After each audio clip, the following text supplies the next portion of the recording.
I would now like to introduce to you Mirey Lopez, who is the General Manager of West Africa Resources Limited. Good morning. It's nice to be back here again. Bonjour, délégués et honorables ministres. Bienvenue. It's nice to be back here again and to provide an update on West African Resources' journey over the last year and our pathway to producing more than 420,000 ounces by this time next year. Nope. And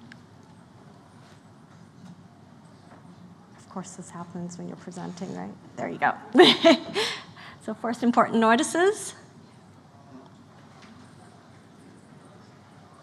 I can't get it to go. Oh, no. Hang on. Sorry, could I get some assistance with the remote? Or if you're happy to switch slides for me. Next slide, please. Yeah, thank you. Next slide. Okay, thank you. Okay. So we are tracking on guidance at the moment. Our midpoint guidance is 200,000 ounces. Our unhedged mineral resources are almost 13 million ounces, and our reserves are just over 6 million ounces. Our 10-year production target is 4.2 million ounces for 420,000 ounces per annum, based on an 83% ore reserves. Our exploration permits cover more than 1,300 square kilometers, and our market cap is 1.68 billion Australian dollars. We have more than 400, I should say, million Australian dollars, and we have fully drawn our debt facility of 250 million US dollars through Chorus Bank and Sprott. Chorus Bank is a bank out of Burkina Faso, and that debt facility did not require hedging. Now, despite the global challenges that have occurred over the last few years, we've managed to hit all of our targets, and we have now, as of now, we're more than 14 consecutive quarters of meeting and beating guidance. Oh my gosh, I just can't.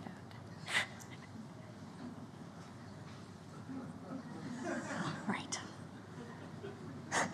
Sorry, it's the big button in case anybody else is having trouble. So our projects are located in Burkina Faso, as I mentioned, approximately 90 kilometers outside of the capital city of Ouagadougou, so providing excellent access and logistical support. And this slide here, that threw me off a little bit. This slide here presents the evolution of the company. So starting with excellent exploration in the early days, with a high-grade discovery in 2016, followed by some smart acquisitions. And here you can see that our 10-year production plan, which comes out every February or March, we're looking at producing over the next decade 420,000 ounces per annum and going up to more than 480,000 ounces per annum from 2026 to 2031. And you can see there in the graph in blue, starting from 2025, the contributions from the Kiaka project. Now I'll go through briefly our major projects. So this is a photo of the M5 open pit at Sanbrado doing their drill and blast. And here they're going to be potentially shooting for additional further depth and taking it underground next year. So Sanbrado is our flagship project. We poured gold in March of 2020, and it has a mine life of 15 years with conventional open pit mining plus underground. It had a TRIFR of 1.0, which is well below the Western Australian average. And this project, despite the challenges that the region has seen over the last few years as well, it has had uninterrupted production since it poured gold in 2020. It peaked at 300,000 ounces in 2021, and we also paid off the debt in 2021 on that project, which was $200 million US, more or less. Kiaka project is our major growth project. So it's well underway. You can see the two photos. In July of 2023, we had just set up our construction offices, and take us forward by a year to July 2024. We're more than halfway through the build. Kiaka has a mine life of 20 years with 240,000 ounces per annum over those 20 years using conventional open pit mining. Now, what our projects allow us to do is to be able to have solid investment in our social programs, in our local communities, and our environmental programs. I will go through the environmental, social, and training highlights throughout the presentation, but I would really urge you to stop by our booth where you can access our QR code that will take you to the sustainability reports. Now, over 2023, we produced more than 200,000 ounces. Our annual revenue was more than $600 million, and we contributed more than $97 million in taxes and revenues to the government of Burkina Faso. We had achieved 5 million hours without a lost time injury, and our TRIFR was 1.21 last year. We were also awarded Best Mining Company in Burkina Faso at Samao last year. And our growth curve for our recruitment and employment just keeps going. We're at the exponential part of the curve at the moment. So that really allows us to place attention on our community investments and environmental programs, which I mentioned.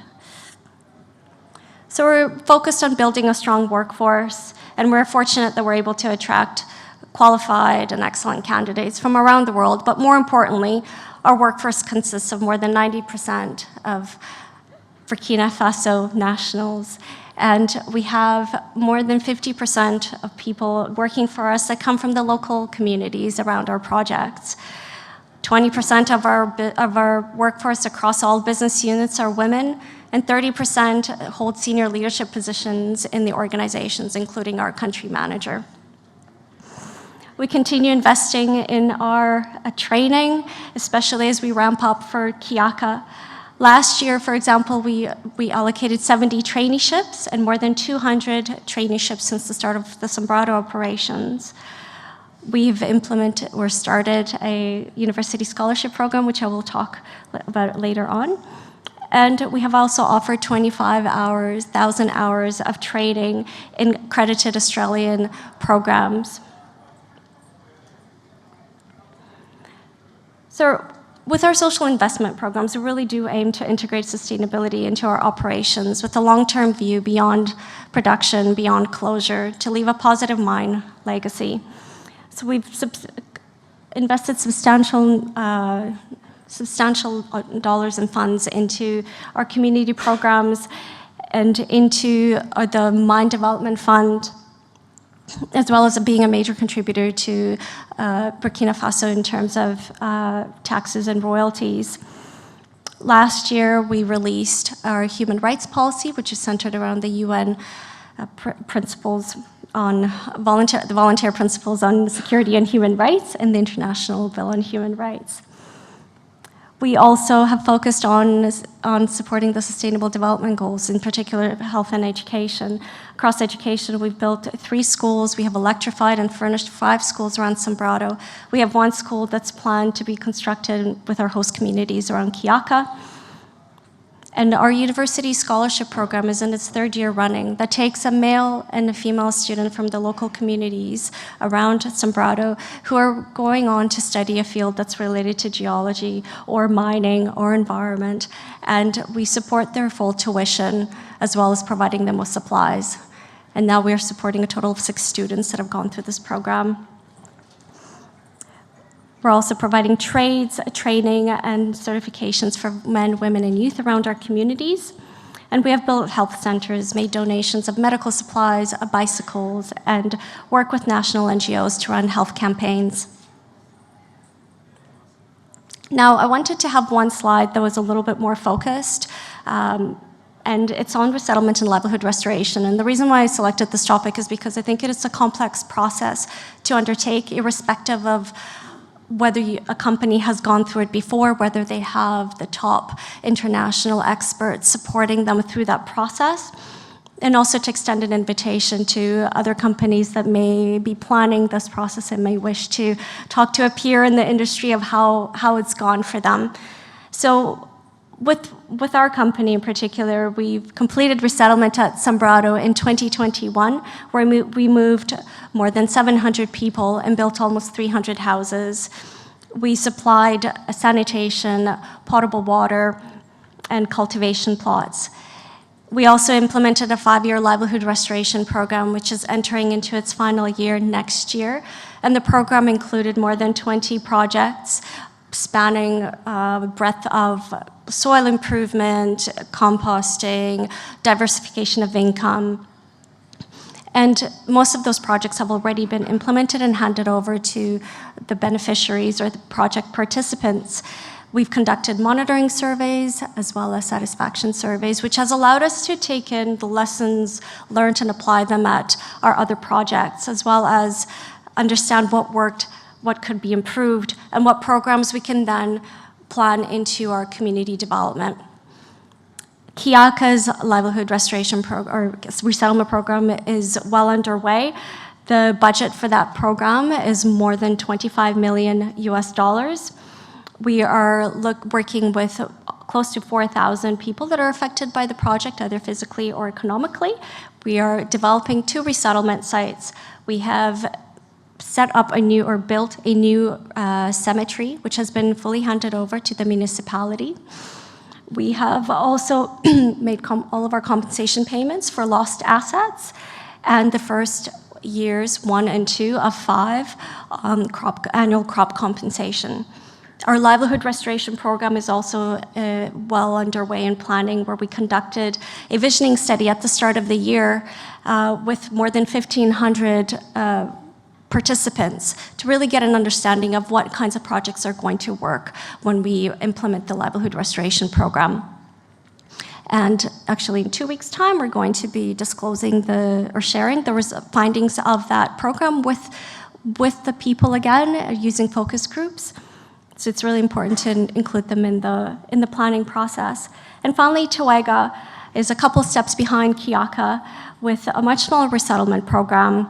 But the key there for us is its proximity to the Sanbrado mine. It's only connected by a 12-kilometer or haul road. So as you can imagine, from a traditional or customary land ownership perspective, we need to make sure we take those considerations on board, as there will be stakeholders that will have either an interest in or will be affected by both projects. Our environmental responsibility or environmental stewardship programs are ongoing, and one of the key achievements for our Sanbrado environmental team has been that they set out an annual goal of raising more than 20,000 seedlings at their nursery on site, and then using those seedlings to enhance our rehabilitation program on site, but also the community revegetation program. And I'll just show you, I'll have that running in the background, a video of the M1 waste rock dump, which we have started already rehabilitating. At the top there of the waste rock dump, you can see where they did a trial plot initially to make sure that the species that were selected and the growth media were appropriate for the location. And you can see the bank there that is being shown. That's where the revegetation has already taken place. And that involved our staff, our environmental staff, as well as community members. So everybody was involved in that process, including in the species selection, which was made also with the local authorities to make sure that what is going in there, again, has a future land use in mind, what is going to benefit the communities when eventually the project is handed back over at closure, which is 15 or more years away, but still good to plan ahead. We also last year released a biodiversity and ecosystem services policy, and we have also engaged specialists to ensure that we continue our ESG disclosure to Australian as well as international standards. So just to recap, we have a quality board and management that is aligned with our shareholders. We're building a reputation for consistent and reliable delivery. We have more than 6.4 million ounces in unhedged reserves and nearly 13 million ounces in unhedged gold resources.